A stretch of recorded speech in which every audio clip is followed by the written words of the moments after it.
Hi, Precious. Can you hear me, please?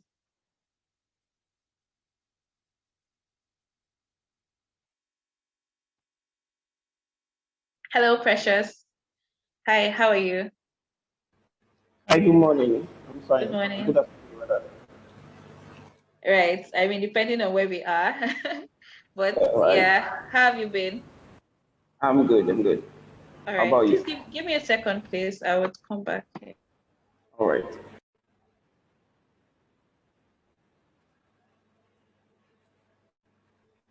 All right, Precious. Sorry about that. I had something urgent I had to get into. But yeah, I think I was asking about how your week has been. It has been good. Thank you. It has been good. Well, Mm, all right. So I mean, how is work in general? work is good. We kind of had a stressful day, stressful week at work. Thankfully we were able to overcome a couple of challenges we faced during the week. So it's been good. Right. Yeah, I think this is the part where I say thank God it's Friday. You Uh, continue on Monday, right? Okay. So Not with the same stress. I hope. oh yeah, yeah, sure. I'm sure I really hope too that you're able to like really solve those problems and you move on to more exciting things because you seem bothered by them. Sure. Oh well, you'll be fine, Sure, right? sure, sure, sure. Thank you. All right. So by way of introduction, my name is Daria Adioye, and I'm a technical recruiter at the Gradient Boost. And what we do at the Gradient Boost is that we intelligently match data science professionals, data engineering, data analytics, and professionals in that spectrum with global organizations. And the purpose of for this call is pretty much to learn about your career journey so far, to also hear you speak about like your most exciting projects and how it all came together for you, and also learn more about the kind of opportunities that you're looking for. But I think for us to like start off, um, you can just like tell me about your career journey so far. I mean, from uni to where you are now. Just speak a bit about that. Okay, okay. Started my career journey in 2016 final year. I was looking to get more cash, and I got to learn data analysis through SPSS. And I did some form of analysis for my colleagues back then. And eventually, the next year, because I was still around my university, I attended University of Benin. Because I was still around the University of Benin, I worked with my lecturer in doing analysis for some project students and also some MSc and PhD students too. When I was done with school, after the period I was in Uniben, I went on to service. I served at Taraba State University. I'm sorry, College of Agri, Taraba State. It's side by side Taraba State University. So I got into Taraba State University and went to the Faculty of Agriculture because I graduated from fisheries. So I went to the Faculty of Agriculture and told them about my analytical skills, and I was able to get a couple of students that also performed analysis for me with me using SPSS. I also went on to meet a lecturer back then, also telling him about my analytical skills, and I showed him how to use SPSS too. Now, when I was done with service, I needed to improve on my analytical skills. I eventually got into Python for data science, where I learned how to use Python using pandas, NumPy, Matplotlib, and all for analysis. I also learned Tableau during this period. I became better using Tableau. Um, so the firm that had taught me how to use Python for data analysis. I eventually interned with them. Initially, I started out, initially a 3 month internship. I started off in the first month where I was taking out, it's a training firm basically, where I was taking attendance of people who came into the trainings and all that. But I also, on the side, I began to teach some of the students, and when they recognized that I could pass the knowledge, they eventually asked me to take some of their classes. So for the first month, I was doing the record taking, but after the first month, I eventually began to teach some of the students on the side. Then after which they employed me full time, and I became a technical instructor for them. And during that period, I have trained well over 200 people, right, in Python for data analysis. Now, also, I have also trained for them to using AWS in the cloud. I'm using AWS for data science because during the period, I was also opportune to learn using AWS for data science, and I have also grown. I work with the Edo State Skills Development Agency currently, where I am the technical instructor for Amazon Restart program. Now, in the Amazon Restart program, what we do is we train people in using Amazon Web Service in fact, using Amazon Web Service basically. So we train them in using Amazon Web Service. So because I know about the Amazon Web Service, I will have also been able to train individuals in using Amazon for data science too. So that's currently where I am. That's my career journey. All right. So, I mean, given your background so far, would I be right to say that your core is with training on data science, or where would you say your core is in terms of like what you can do as well as your skills? Okay, so beyond just training, I also on the side I also do analysis for individuals. I currently I want to just switch from, because now I have seen that yes, since I'm able to pass these skills on to individuals, I would also want to really be in the industry and not just train individuals. I want to be in the industry such that when adventure I need to train, I would also be able to tell people that yes, this is what is applicable in the field, right? So as much as I do the training too, I also take up jobs in the industry that would also help me know know what happens in the industry, know the most current trends in the industry, basically. Okay, so like let's move on to like what kind of opportunities you're looking for.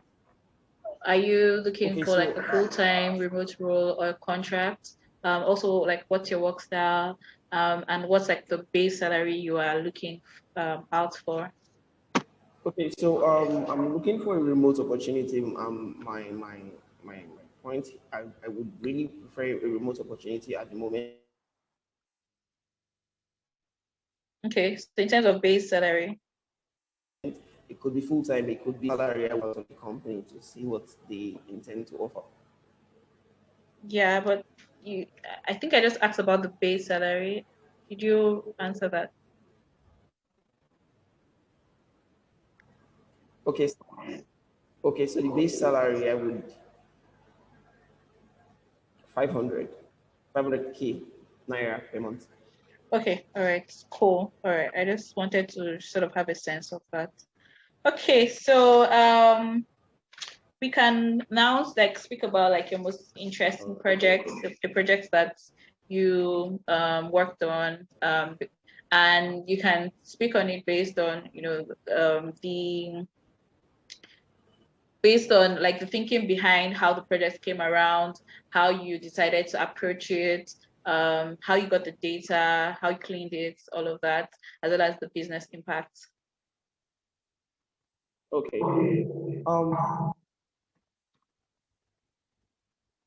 During the pandemic, I and a couple of individuals decided to do a practice project where we first and foremost, we thought about a project and we said that we wanted to do a project that would perform, it was going to be recommending the particular type of phone for individuals, a model of phone for individuals. So what we did was we went on the Jumia website, we built a bot that scraped data from the Jumia website So after scraping the data, then we then clean the data. I scrape the data using um, the request library, URL, lib, and beautiful soup. Now, after using these libraries to obtain the data, we were able to store it in a CSV file. After storing it in the CSV file, we went on to clean the data because we needed to put it in the right format for analysis. Now, because it was a highly text-based data, we cleaned the data using the patterns from within the text because we needed to extract. Now, after scraping the data from Jumia, we noticed that some of the we needed to have the RAM, the ROM, and the battery capacity. So we needed to extract these three items from within a text. So we used the regular expression. Now, after using the regular expression to get out the data became, it got cleaned. We were able to put it in the right format for analysis. Now, after we had put it in the right format for analysis, then came the process of the analysis that required us to do the recommendation. So we began the recommendation and frequency count. So we did we found the frequency, checked out phones that had a lot of occurrences. After removing the phones, after knowing the phones that had a lot of occurrences, we also removed the items that were duplicates. So if, for example, we had in the data, we had maybe Nokia 310, for example, appearing twice. So we had to remove Nokia 310 because it would corrupt our data set. It would give us a false value. So we remove every duplicate value, right? So after removing the duplicate value, we eventually then went on to now removing items that appeared only once within the data, because when it appears only once, that would not give us a true representation of what we wanted. We wanted a situation where we would have at least 10 samples and above. So only phone models that appeared 10 times and above were now considered. So after checking out the phone models that were that appeared 10 times and above, we then began analysis. We then began to find out best that we could get at a cheap price. So we needed to first start checking out the values that we consider cheap. So we had to do we had to use, I don't exactly remember the particular model, the particular thing we used, but we then needed to now classify our data based on how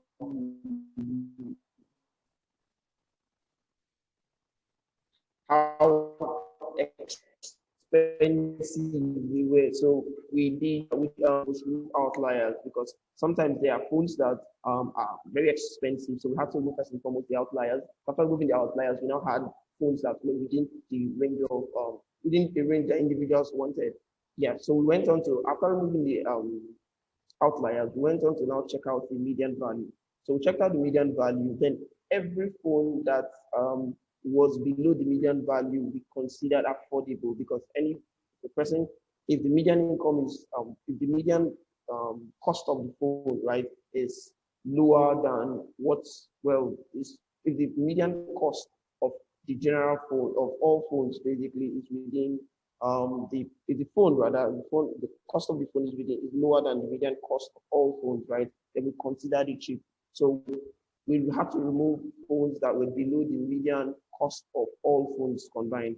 So after removing that, we now began to check out the various specifications of phones.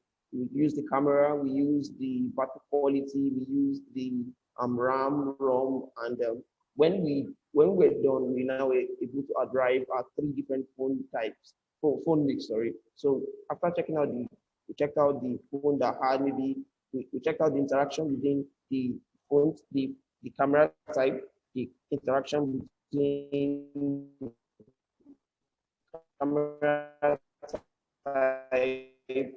battery type, RAM, ROM, and all that. So after checking a cheap phone, these are the types of phones that fall into this particular category. So it's like the best phone that you can get at a cheap price.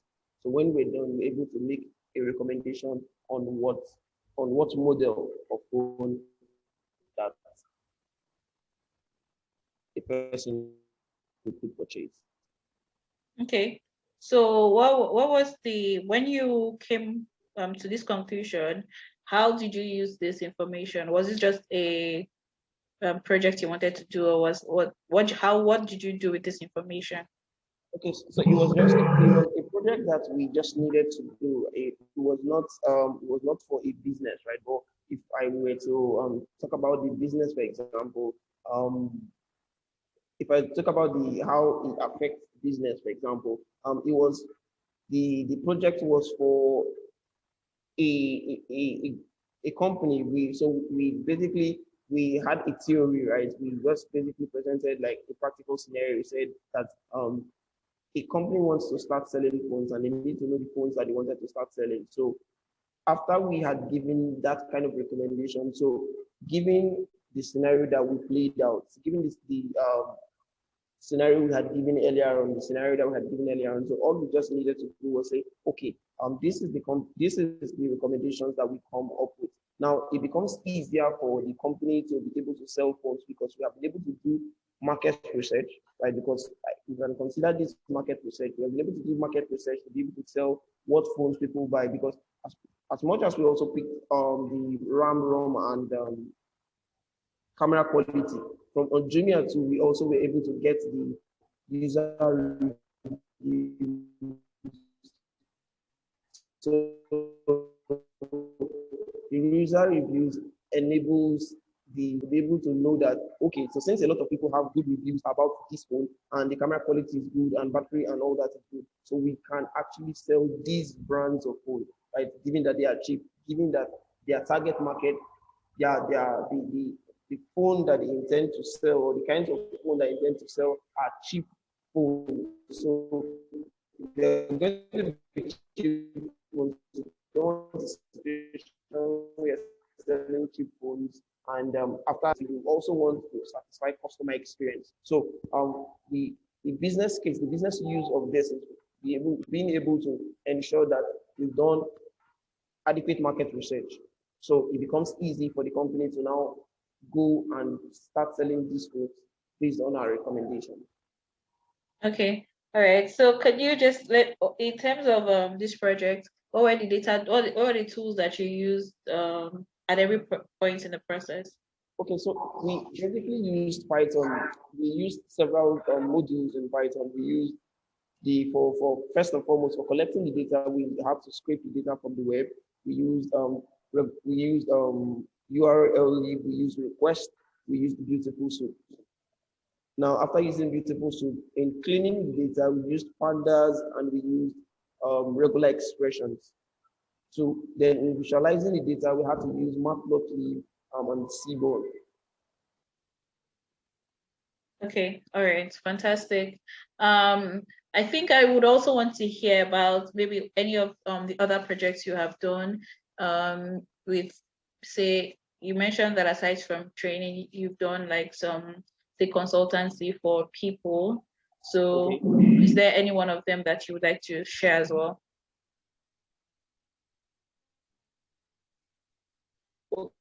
Okay, so quite recently I had to do I used Databricks. Now I use Databricks for the analysis. Now Databricks is it's a big data platform for Azure. So I had to use now on Databricks I had to use Hive and I have to use yeah, Hive Kilo, I also use Spark Data Factories, right? Now, those were the two things I needed to do. Now, I needed to analyze? I needed to analyze the data set that contained talked about authors basically. Now, it was about people who had written articles doing about coronavirus basically, right? So I did the analysis. I had to learn how to use Spark Data Frame, Spark RDD, and the Databricks. Now I did the analysis. One of one of the things about the analysis was now it was a CSV file that was given to me, right? So now the CSV file unfortunately had had it had quotes. Now within the quotes, I needed to be able to escape the quotes. Now I at that point it was actually I didn't I when I passed the data set into Spark and into Spark RDBs or data frames, it was a problem because um the data set it got a bit messed up, right? So I had to now look for something called CSV surge. CSV surge. Now CSV surge helped me to pass the data frame. So after passing the data frame, I was able to do the analysis and give the person the result of the analysis. Now the analysis involved me answering questions. So it was not just a situation where I had to analyze the data myself, right? I didn't have to analyze the data myself. I needed to do the analysis to be able to answer questions that were already written down. Okay, all right, sounds fantastic. So in terms of experience, how many years of experience collectively would you say you have? 5. 5 years. All Yeah. right. And so just give me, in terms of like the projects you've worked on, I know like there could be a lot. But if you want to give a number to that, what would you say? I mean, yeah, what would you say? How many projects would you say you have sort of Okay, worked so on if I'm going to use, okay, so if I'm going to go by using different tools, for SPSS, it has been over 50. For Python, it has been SPSS and GenStat, it has been over 50, right? For Python, for data science, it has been also over 50. Okay. So how do you upskill yourself in general?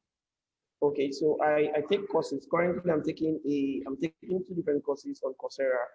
The Google Data Professional Certificate and also the Python for Automation on Coursera. So it's still a professional certificate that's composed of I think 8 and 7 courses respectively. Then I also take I also intend to also do the AWS by data analyst exam soon and the solutions architect exam soon.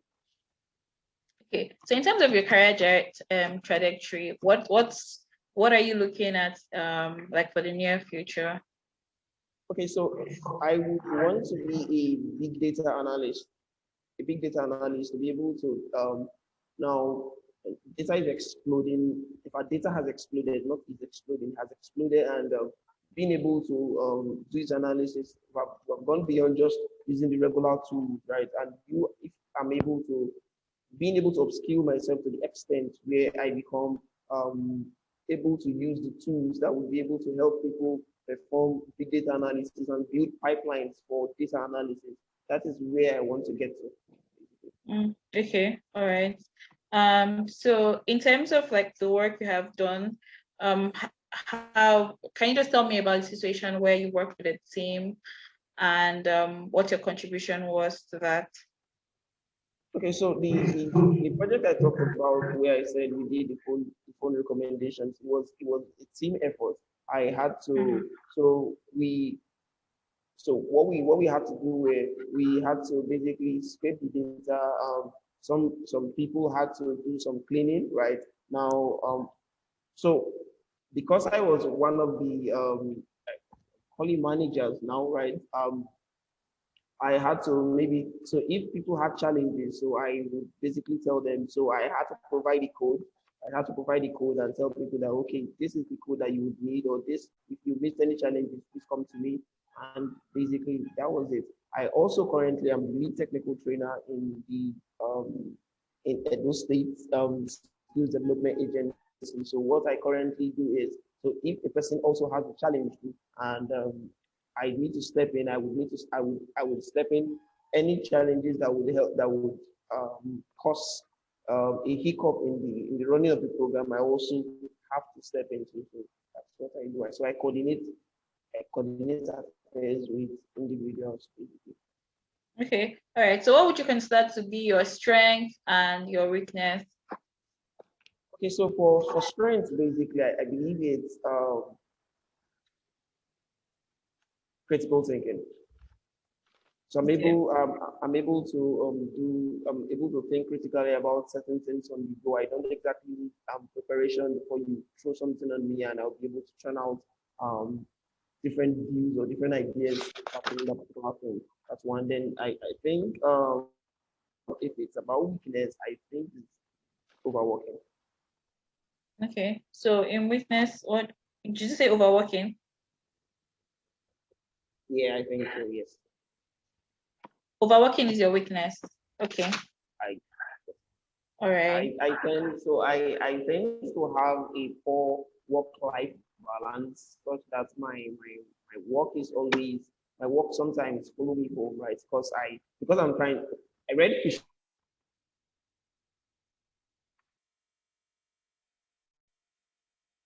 right? So because I'm trying to need to I basically I'm almost always working in the house, right? So because I'm trying to also improve, so I want to be able to get to the point where that work-life balance is normal. All right. So in terms of like technical, being like on technical end as well, what would you consider to be like your areas of strength, and what would you say is your area of weakness? Being like that you maybe an area that you don't really like venturing into, and then what's that one that is very easy for you to do? Okay, so if it's about data, I think my area of strength would be data cleaning and data analysis, right? Data cleaning and data analysis. An area I do not exactly want to venture into a lot of times is machine learning. Is what? Machine learning. Okay. Okay. All right. So what has been your biggest challenges so far? Okay, I think it's my degree sometimes, right? Because because data jobs are not very easy to get. Sometimes you get to see jobs that would require you to have a PhD. It's usually you have a degree in computer science, statistics, or another related degree. But fishery seems to be off, right? But so that's why I seem to almost always overwork, trying to learn a lot of things, right? So I think the biggest challenge thus far has been a getting a data science.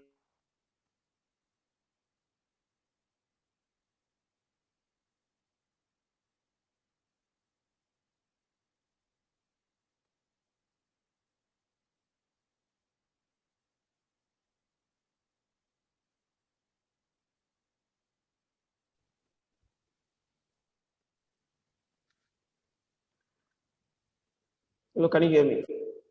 Yes, I can hear you now, but I lost you. Okay. Yeah, I can hear you. Okay, you Yes, lost me at a certain point. yes, I did. Oh, okay. So, all right. Sorry about that. I said that my biggest challenge in my career basically thus far has been one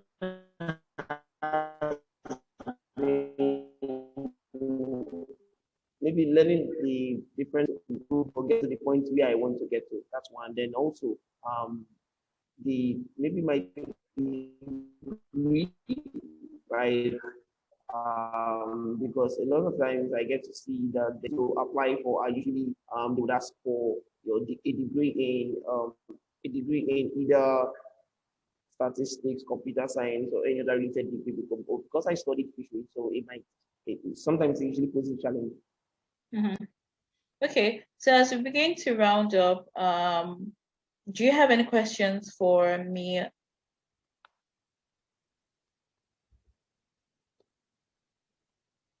Okay, so I would want to ask, do you match does Gradient Good match people with jobs only within Nigeria or outside Nigeria? Please repeat your question. I said, does Gradient Boost only match individuals with jobs within Nigeria or also outside Nigeria? Oh, I mean, it's more an African play than a Nigerian play. Okay. So yeah, but I mean, key countries are Nigeria, Kenya, South Africa, and Ghana. So, but yeah, we we tend to Okay. have So more professionals from these areas, and then we match them with like global opportunities, which could okay. be like from high grade companies in Africa or companies outside Africa. Okay. So if for adventure, right, there was an opportunity, for example, and individuals were selected for a job, for example, and it maybe required the person to be on site. Is there okay? Before I ask this, is there a what is the maybe income sharing formula within Gradient Boost and the individual, if any? Okay, there's no income sharing between the Gradient Boost and individuals. It's usually between the companies hiring and Gradient Boost.